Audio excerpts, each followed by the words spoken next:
Today, me and the team on the ground found ourselves all the way in the beautiful town called Van Reinsdorp. So we are grateful for all the young people that came out and we shared with them the opportunities that's on the way. There was excitement, there was hope instilled in them. Ik is baie geïnteresseerd met die program wat vandag aan ons as hier voorgespreek was.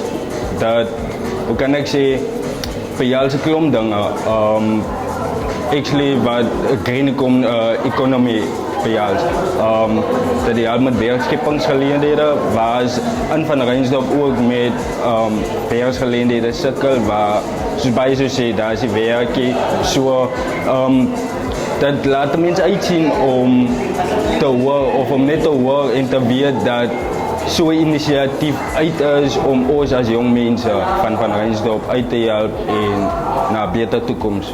Just on the journey, it was a bit challenging, but yeah, with the support and the intention or the reason behind why we do what we do, it made it a lot easier.